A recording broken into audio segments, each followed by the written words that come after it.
Breaking news చూస్తున్నాం. IPL మీద Iran Israel war effect పడనుంది. సో దీనికి సంబంధించి చమురు ప్రపంచ దేశాలు చాలా ఇబ్బంది పడుతున్న సిచ్యువేషన్లో సో మరికొద్ది రోజుల్లో ఐపీఎల్ సెగ్మెంట్ జరగబోతోంది. దీనికి సంబంధించి ఈ యొక్క ఆటగాళ్ల భద్రత, వాళ్ళ యొక్క అకామిడేషన్ని అన్నీ దృష్టిలో ఉంచుకొని సో ఐపీఎల్ వాయిదా పడుతుందా అన్న అనుమానాలు ఇప్పుడు వ్యక్తమవుతున్నాయి. నిజంగా భారత్లో క్రికెట్ అంటే కేవలం ఒక ఆట కాదు, అది ఒక ఎమోషన్. కోట్లాది మంది ఎదురు చూసే ఐపీఎల్ పండుగ మరికొద్ది రోజుల్లో మొదలవలసి ఉంది. కానీ ఇప్పుడు వినిపిస్తున్న వార్తలు వింటుంటే క్రికెట్ ప్రేమికుల గుండెల్లో రైళ్లు పరిగెడుతున్నాయి. ప్రపంచవ్యాప్తంగా నెలకొన్న యుద్ధ వాతావరణం, ఉద్రిక్తతలు ఇప్పుడు ఐపీఎల్ మీద పడబోతున్నాయి. అసలు ఈ వార్తల్లో నిజమెంత? బీసీసీఐ లోపల ఏం జరుగుతుంది? ఒకవేళ ఆ ఐపీఎల్ వాయిదా పడితే వచ్చే నష్టాలేంటి? సో ప్రస్తుతం ప్రపంచంలో కొన్ని దేశాల మధ్య జరుగుతున్న యుద్ధం కేవలం ఆ సరిహద్దులకి పరిమితం కాలేదు. దీని ప్రభావం ఆర్థిక వ్యవస్థపై, రవాణాపై మరియు క్రీడలపై కూడా గట్టిగా పడుతుంది. ఐపీఎల్ అంటే కేవలం భారతీయులు ఆట కాదు. ఇందులో Australia, England, south Africa, West Indies వంటి ఎన్నో దేశాల ఆటగాళ్లు భాగస్వాములు. యుద్ధం కారణంగా విమాన సర్వీసులు రద్దు, ఎయిర్ స్పేస్ క్లోజర్ వంటి సమస్యలు ఎదురవుతున్నాయి. విదేశీ ఆటగాళ్లు తమ దేశ భద్రతా కారణాల దృష్ట్యా భారత్కు రావడానికి వెనుకాడుతున్నారు. సో ముఖ్యంగా ఆయా దేశాల బోర్డులు తమ ఆటగాళ్ల భద్రత విషయంలో ఎటువంటి నిర్ణయాలు తీసుకోవాలో అర్థం కాని సిచ్యువేషన్. సో బీసీసీఐకి ఒక పెద్ద పరీక్ష సమయం చెప్పుకోవాలి. ఒకవైపు వేల కోట్ల రూపాయల బ్రాడ్కాస్టింగ్ రైట్స్, మరోవైపు స్పాన్సర్ల ఒత్తిడి. ఐపీఎల్ ఒక్కరోజు వాయిదా పడిన వందల కోట్ల నష్టం వాటిల్లుతుంది. అయితే ఆటగాళ్ల భద్రత కంటే ఏది ముఖ్యం కాదు. సో యుద్ధ ప్రభావం వల్ల లాజిస్టిక్ మేనేజ్మెంట్ చాలా కష్టంగా మారింది. ఇటు హోటల్ బుకింగ్స్, ప్రయాణాలు, సెక్యూరిటీ క్లియరెన్స్, ఇలా ప్రతిదీ ఇప్పుడు ప్రశ్నార్థకరంగా మారింది. బీసీసీ అధికారులు కేంద్ర ప్రభుత్వంతో నిరంతరం సంప్రదింపులు జరుపుతున్నారు. ఒకవేళ పరిస్థితి ఇలాగే కొనసాగితే విదేశీ ఆటగాళ్లు లేకుండానే టోర్ని నిర్వహించాలా లేక పూర్తిగా వాయిదా వేయాలా అనే సందిగ్ధంలో బోర్డు ఉంది. ఐపీఎల్ చరిత్రలో ఇలాంటి గడ్డు పరిస్థితులు ఎదురడం ఇదేం మొదటిసారి కాదు. 2009లో సార్వత్రిక ఎన్నికల భద్రత కారణాల వల్ల టోర్నీని సౌత్ ఆఫ్రికాకు తరలించారు. 2014లో కూడా కొంత భాగం యూఏఈలో జరిగింది. ఇక 2020లో కరోనా మహమ్మారి వల్ల టోర్నీ సెప్టెంబర్కు వాయిదా పడి చివరకు దుబాయ్లో నిర్వహించారు. కానీ ఇప్పుడున్న పరిస్థితి వేరు. ఇది యుద్ధం. ఒక దేశం నుంచి మరో దేశానికి రావాలంటే ఎన్నో ఆంక్షలు ఉంటాయి. అప్పుడు వైరస్ భయం ఉంటే ఇప్పుడు ఫిజికల్గా సెక్యూరిటీ మరియు ఇంటర్నేషనల్ రిలేషన్షిప్ భయం ఉంది. సో స్టార్ ప్లేయర్స్ పరిస్థితి ఏంటని చాలామంది మాట్లాడుకుంటున్నారు. విరాట్ కోహ్లీ, రోహిత్ శర్మ, ధోని వంటి దిగ్గజాలు ఈ విషయంపై ఏమనుకుంటున్నారు అనే విషయం వాళ్ళ ఫ్యాన్స్ ఇప్పుడు చెవులు కోరుకుంటున్న పరిస్థితి. సోషల్ మీడియాలో ఫ్యాన్స్ రెండు వర్గాలుగా విడిపోయారు.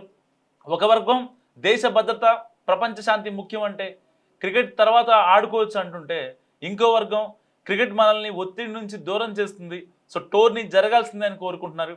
మరో ముఖ్యమైన విషయం ఏంటంటే ఐపీఎల్ మీద ఆధారపడి వేల మంది కార్మికులు, గ్రౌండ్ స్టాఫ్, చిన్న చిన్న వ్యాపారస్తులు బతుకుతున్నారు. సో టోర్నీ రద్దయితే వారి పరిస్థితి ఏంటి? చివరిగా మనం ఒక్కటే చెప్పుకోవాల్సింది, సో క్రీడలు ఎప్పుడు దేశాల మధ్య వారధిలా ఉండాలి, కానీ నిజంగా యుద్ధం ఆ వారధిని కూల్చేలా మాత్రం ఉండకూడదు. ప్రస్తుతానికి ఐపీఎల్ వాయిదాపై అధికారిక ప్రకటన రాకపోయినప్పటికీ లోపల జరుగుతున్న పరిణామాలు చూస్తుంటే ఏ క్షణమైనా బ్యాడ్ న్యూస్ వచ్చేలా కనిపిస్తోంది.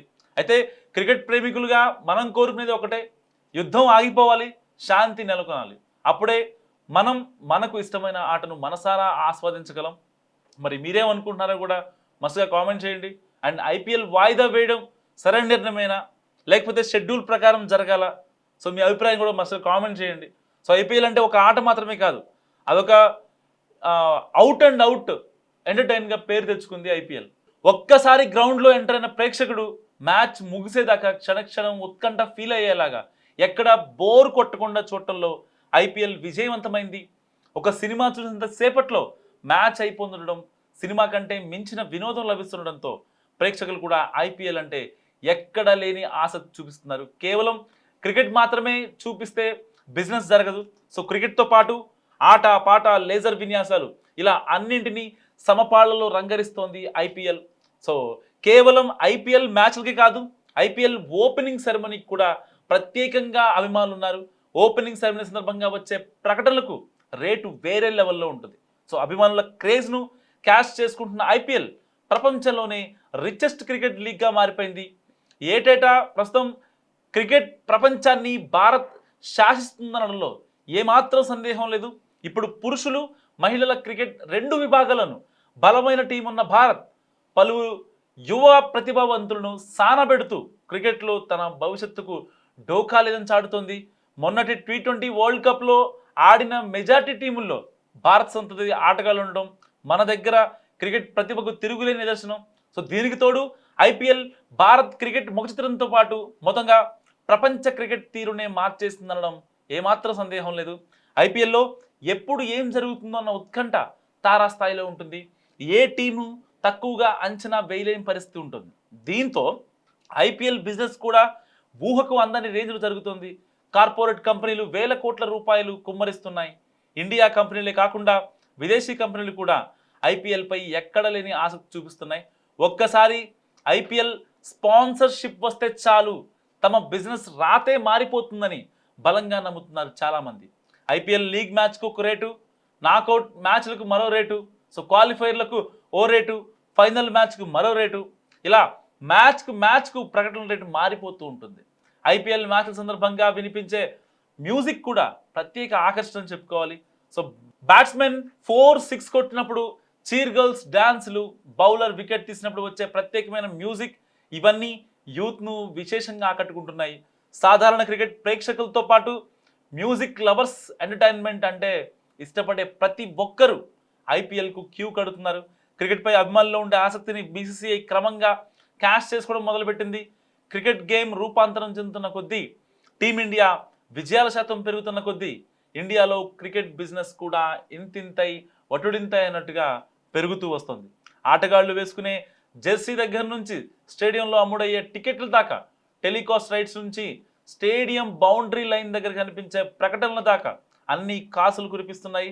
ఒక్క మ్యాచ్ జరిగితే చాలు కోట్ల రూపాయల బిజినెస్ జరుగుతుంది. ఒకప్పుడు సినిమాకు బలమైన మాధ్యమంగా చెప్పుకునేవాళ్ళు, కానీ క్రికెట్ విస్తృతి పెరిగిన తర్వాత క్రికెట్ సినిమాను వెనక్కి నెట్టేసి బలమైన బిజినెస్గా సాధనంగా మారిపోయింది. కార్పొరేట్ కంపెనీలు కూడా క్రికెట్లో కోట్లు కుమ్మరించడానికి సిద్ధమైపోయారు. ఒక క్రికెట్ మ్యాచ్ జరిగేటప్పుడు 10 సెకండ్ల యాడ్ చూపించినా చాలు తమ బిజినెస్ గణనీయంగా పెరుగుతుందనే విషయాన్ని గుర్తించిన కంపెనీలు ఎంత రేట్ అయినా చెల్లించడానికి వెనకట్టడం లేదు. ఇదే వేల కోట్ల రూపాయల బిజినెస్కు అంకురార్పణ చేసింది.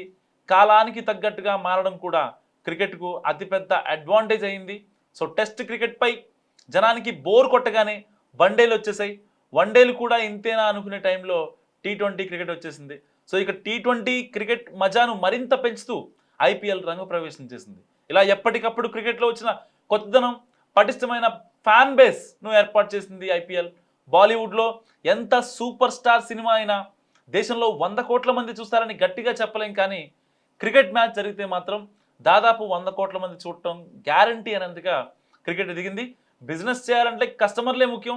ఎక్కడ కస్టమర్లు ఎక్కువ ఉంటే అక్కడే కాసులు కురుస్తాయి. కార్పొరేట్ కంపెనీలు ఆ వ్యాపార సూత్రాన్ని వంట పట్టించుకున్నాయి.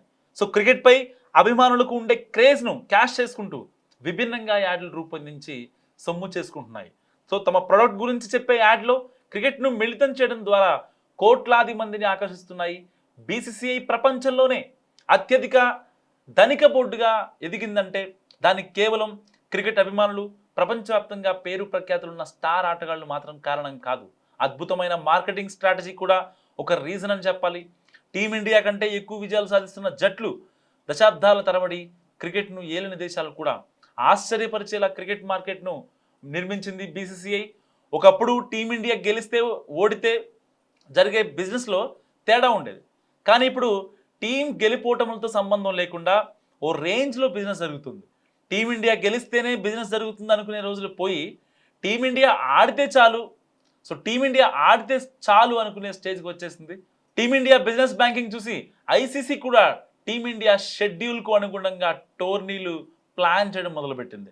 మరి ఇలాంటి ఐపీఎల్పై, ఇంతమంది ఫ్యాన్ బేస్ ఉన్న ఐపీఎల్పై, ఇంతమంది ఆటగాళ్ళు, ఇంత బిజినెస్ ఇండైరెక్ట్ ఆర్ డైరెక్ట్గా ఇంతమంది లబ్ధి పొందుతున్న ఐపీఎల్ ఇప్పుడు ఇరాన్ ఇజ్రాయెల్ వార్ గురించి మరికొద్ది రోజుల్లో దీనిపై అఫీషియల్ ఇన్ఫర్మేషన్ కూడా వచ్చే అవకాశం ఉంది. ఇప్పటికే బీసీసీఐ అండ్ ఐసీసీ దీనిపై చర్చలు జరుపుతున్నాయి. ఒకవేళ ఇదే యుద్ధం కనుక కొనసాగితే వెస్టిండీస్ నుంచి ఇటు ఆస్ట్రేలియా నుంచి వచ్చే ఆటగాళ్లపై వాళ్ళ భద్రత మీద కూడా ఒక ఎఫెక్ట్ పడే అవకాశం ఉంది. సో ఏది ఏమైనప్పటికీ ఇప్పుడు ఐపీఎల్ మరి ఇరాన్ ఇజ్రాయెల్ వార్ ఎఫెక్ట్తో మరి పోస్ట్పోన్ అవుతుందా లేదా కంటిన్యూ చేయాలా?